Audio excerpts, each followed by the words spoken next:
See, the problem that I see with Bitcoin though is that it's not backed up by anything.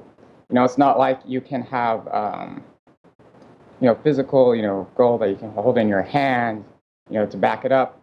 And the way I see it is what we should have is, like you said, competing currencies. So I'm not against Bitcoin for that reason. I think we should just, legalize, gold and silver backed competing currencies and have them all compete against each other and see what's better. Well, I'll tell you why cryptocurrency is better then is because it's backed by the encryption itself. It's backed by its ability to be a global ledger, and therefore it has an advantage over gold and silver or any commodity-backed currency because you don't have to take that commodity out of circulation. Like, it exists independently as a monetary ledger. I mean, to think of a Bitcoin in a way isn't as much a unit of money. It's a monetary ledger that everyone can see that is like globally accessible. That's the definition with the blockchain. But the advantage is, like, when you have a gold-backed currency, you have to take gold that could be used for jewelry or industrial purposes and take it out of usage and say, no, we are now using this as money, and it's inefficient in that sense. It costs the economy a lot more to create the functional ledger. That's one of the brilliant advantages of Bitcoin, is that it literally costs nothing other than the computing power and the electricity to run the computers to launch it into existence. Well, I think what he's saying is that it doesn't have inherent value. It's not a store of value. Gold and silver are a store of value. Bitcoin is. I disagree. Just like. Yeah, but in a sense, the numbers themselves, because they're encrypted, because they have value as simply a means of transmission of value or transmitting numbers, have value inherent in that. Well, I mean, I agree with it. Bitcoin is a very positive thing. I mean, we need to have competing currencies, but I do understand that Bitcoin isn't actually backed by gold. It's not backed by anything. It is, it's a fiat currency. It's still a fiat currency. No, because it's voluntary. Let's see. Hold on. This is a really important concept, and it took like.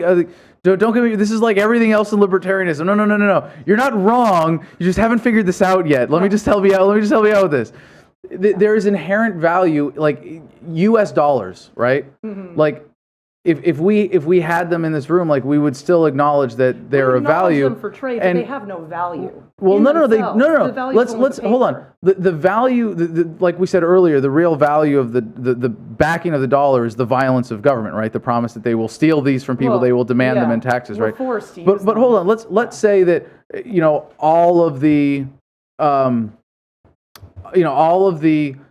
government mechanisms of money went away overnight, right? And all of a sudden, all of these paper bills were essentially worthless. They were just paper bills. Guess what? They still have value as paper. Kindling. They still have value as paper with numbers on them. For warmth, right? No. But hold on. I want to make a really specific parallel to Bitcoin here, right? Like, does monopoly money have value? As much value as a dollar bill, essentially. I mean, it does if you're playing Monopoly, right? I mean, if you're playing Monopoly, you're sitting around playing Monopoly, and you go, hey, I've got this pile of bills that is part of our game system, and someone comes and steals all of your little pieces of paper. You wouldn't be like, oh, it's okay. It's Monopoly money. It doesn't have value. They can steal it. No, it obviously has value because it allows you to play the game. It allows you to have a functional mechanism of transmission. Now, you write that large with Bitcoin, and it's global, and it's something that the more people buy into, the more value it gets because the more demand there is for it, and it's perfectly encrypted, so there's no way to create more, and you still have it. But it's the core concept of the value is in its ability to serve as a safe currency. numerical system. It's divisible. Exactly. And I am a supporter of Bitcoin. I don't invest in it personally, but I do support the concept of it. Why not? Jeffrey wants to know. You want to know what? Why not? $20 worth. I mean, I think $20 worth can't hurt. I invest in precious metals. Awesome. But do it. And I choked on a Monopoly thimble once. Almost. Mile? Well, what I think is, I think you're right in what you're saying.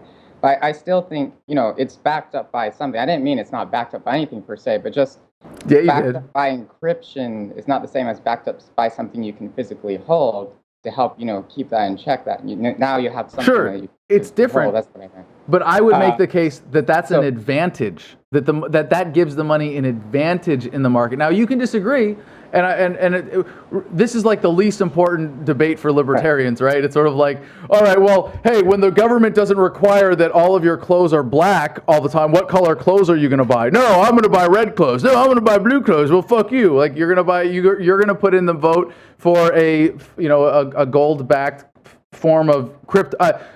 Mile, I assume that you're on board that a commodity or gold-backed currency should have some of the features of Bitcoin in terms of digital transmission and encryption, right? Well, I think digital currency backed up by gold would be great. But what I see, what you described, it's good. But what I meant is that they're both backed up by something, and the disadvantage is you have to go and get the physical gold. But what you could have is you could have digital gold if you were to have gold competing currency. Yeah. Where you could have it encrypted and it being, digital, the gold online, or you can sell and buy it digitally. Well, let the competition begin. My money's on Bitcoin. But as soon as we see it, and by the way, we should have said this earlier about buying Bitcoin, is that I still believe that even if you want that to be your primary investment, that as long as it's in the volatile stage that it is, owning some kind of physical commodity for yourself, not in an encrypted form. I mean, you got to have like a few $100 even of physical silver as a backup, or a pile of ammo or food or some kind of similar commodity. But no, not have all your eggs in one basket. Yeah, but long term, no, none of that's going to matter. We're all getting beamed up into the cloud. Mile, thanks so much for the call, man. Okay, thank you. CNBC has staked out its position now as an enemy of the Bitcoin. The address has changed several times, and I'll do my best to keep the link here current. Shire Silver's products, Bitcoin, all these different alternative currencies are for sale.